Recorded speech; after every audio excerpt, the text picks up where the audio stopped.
I wanted to start off with the situation at Chelsea, really, because obviously we've seen the video. Everybody has seen it. Everybody has heard it.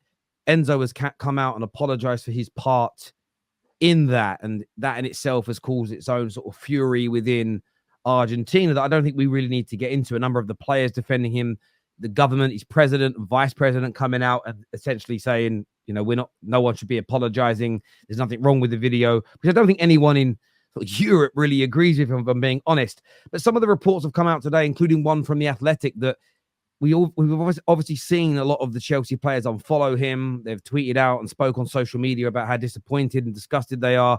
And there's now reports that this already has fractured the dressing room, which is ahead of a pre-season that's so important for Chelsea in terms of getting back to winning ways. From your perspective, Don, how concerned are you reading these reports in The Athletic and the separate one that was shared by Simon Phillips that this Enzo Fernandez situation could really mess up the start under Enzo Maresca and this sort of new mini rebuild at Chelsea? Yeah, bro, it's a howler. It's a howler. Listen, I put out a video on my channel as well, basically condemning everything about that video. You know what I mean? For the Argentinian players to come out unprovoked and start singing about France, they didn't even play France. It was crazy what I was watching. You know what I'm saying? And for them to have no lack of awareness, we spoke about this in the group chat. We've been going back and forth about this in the group chat. The lack of self-awareness. This is something that you don't joke about, Terry. You know what I'm saying? These lot need to understand the struggles that people go through to get to various countries in Europe, bro.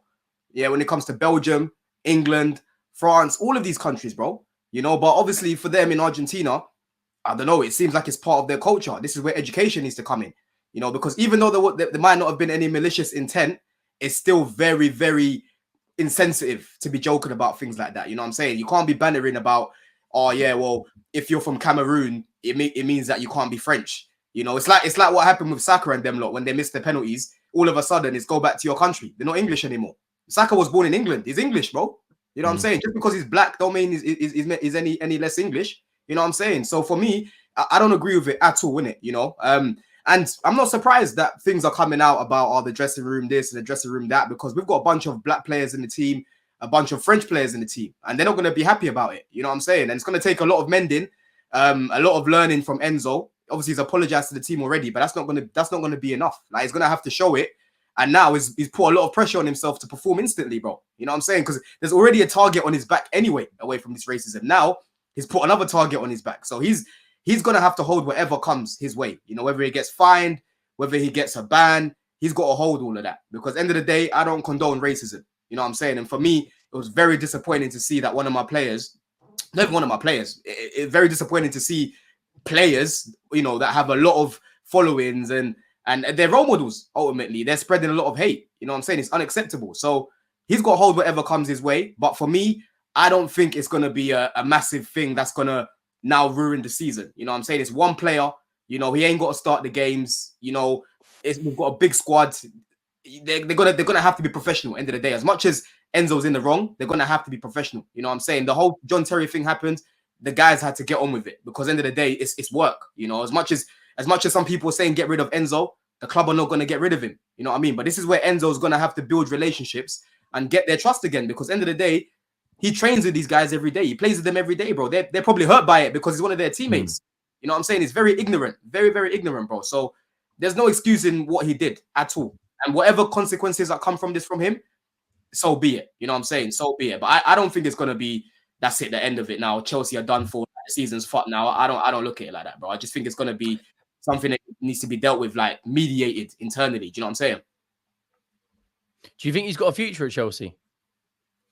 Yeah. I think he's got a future at Chelsea. I think, look, he's going to have to turn things around off the pitch and on the pitch as well. That's the main thing for him. You know what I'm saying? He could definitely turn things around, and end of the day, look, as bad as this is, a lot of fans are fickle. This is the reality, H. A lot of fans are fickle. When Enzo starts performing, this will just be... People forget about it, yeah. People forget about it, you know what I'm saying? So that's what he's got to do. He's just got to put his head down now, work hard, and again, try and build those relationships. It'd be interesting to see how they sort it out internally. Because obviously, if you cast our mind back to a year, 2 years ago, obviously the Greenwood situation, I know it's very different, but that situation spiraled out of control. And then you had a manager against players. You had this side, that side. I think it has to be dealt with internally, but I don't see how they can deal with it internally without the media getting little snippets and then it spirals out of control. Like, I think you bang on. If he has a couple of bad games, like I can't believe it's 2024 and racism is still a thing. First of all, like it's disgraceful. Like, look at this panel here, different backgrounds, right? We're here to talk about football, and that should literally be it. I don't know why or how it's still going on, but it is. Bro, but the vice president of the country came out trying to justify the action. It's not right. That goes to show you the mentality. That's what I'm saying. It's backwards mentality. Unfortunately, that's what I said in the group chat. He has to get educated. It's wrong for him to do it. So, but education. I think education is key. I've always felt that I have no direct methodology on how to resolve racism, but one of the areas I think is key is education and integration. And I've always felt that you educate people, and if people integrate with other people from different backgrounds, you are far more likely to reduce hatred than you are to create more. But the problem that you've got is now that his government are getting involved, I've got no sympathy for him, but it puts Enzo and therefore Chelsea in a weird situation. When your president and vice president are saying, don't apologize, we've done nothing wrong, we stand with you. If he does keep apologizing and holds his hands up and starts saying this is disgusting, we've got to stop doing it, what's going to happen to him back in his home country? Is he going to get picked for Argentina anymore? What's the reception going to be like for him at home if this is cultural for them? Now, if he does that, cool. You know, he might be in a situation where it damages his international career. So be it. But if he kind of endorses the message that comes from his government and sort of is still chilling with them and he's still involved with everything that they stand for, what does that say? I mean, because we talk about this in football all the time about having a sort of people having zero tolerance as an example. But firstly, what zero tolerance are Chelsea showing in this circumstance? And secondly, if he continues to play with people and an organization that are defending this behavior, what does that say about you? And that's where I think that goes away from Chelsea, because Chelsea are not directly responsible for all of that. But when I see big officials coming out and backing him, it's crazy. If England players were singing that song on a coach and our prime minister and head of our sports came out and defended it, it throws into question the integrity of the entire pyramid of sport in that country. And would I then want to see any Man United player play for England, knowing that the people running it don't care about racism? Now, I'm not sitting here and trying to proclaim that England and our officials and everything goes on in this country is perfect, because we have got massive problems of our own. Yep.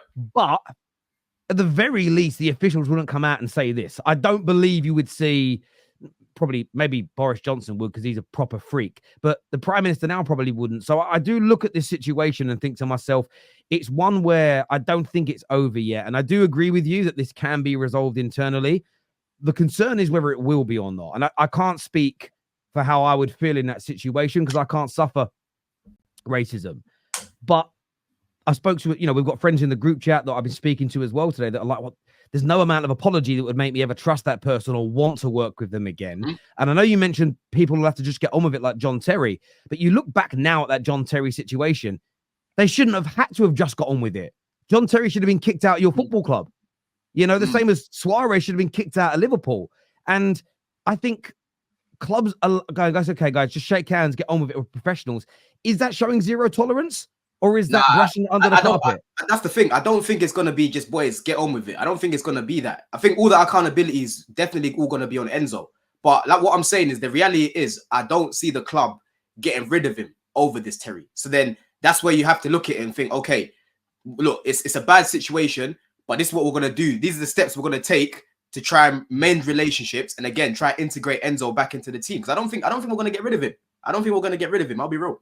Can I say one thing? Because the thing is, I'm coming off the other angle of it. I think, listen, it's important what happens internally, and we all saw Wesley Fofana. He's the one who took it. He's the one who took it harshly the most. Like, you could tell it got to him, bro. He started putting flags, and he started, coming out and saying it how it is, because, like, let's face it. It's bad when you see somebody saying that. It's like, okay, so are you telling me that anything I do for that country, because I was born there and raised there, you're telling me I can't go and play for the country that I want to play for, that I was born and raised in? that I have a passport in, I have a birth certificate for this country. So I think 100% there's going to be friction internally. I think it's going to be bad externally. I don't think the fans are gonna give him a welcome back reception in that first game. I think it could get. I think it could get. Chelsea we're talking about. But listen, let's face it. Your fan base is not how it used to be, bro. Your fan base is now become a bit more sentimental. You know what I mean? There's more feeling behind it. There's more like passion and there's more respect for the players. Just